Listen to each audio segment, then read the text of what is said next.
समुद्र में एक राक्षसी रहती थी। वो राक्षसी कैसी थी कि वो माया करके आकाश में उड़ते हुए पक्षियों को पकड़ लेती थी।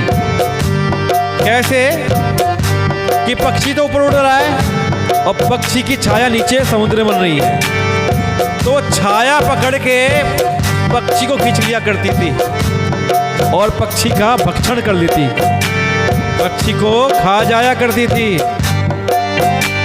तो आकाश में जो भी जीव जंतु उड़ा करते थे वह जल में उनकी परछाई को देखती और परछाई को पकड़ लिया करती थी।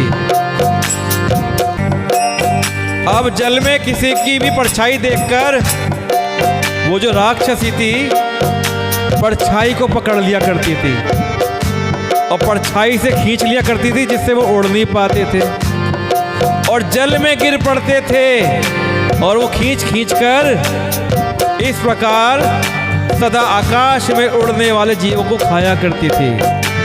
और उसने वही छल हनुमान जी से भी किया। हनुमान जी ने तुरंत उसका कपट पहचान लिया।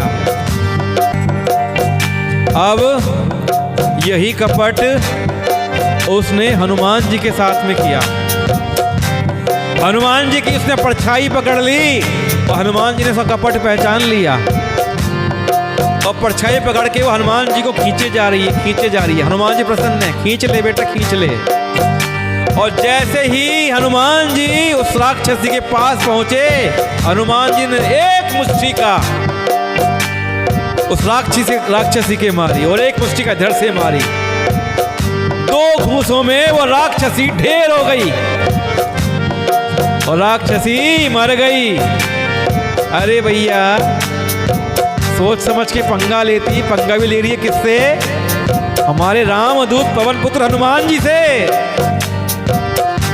तो पवन पुत्र धीर बुद्धि वीर हनुमान जी उसको मारकर समुद्र के पार चले गए।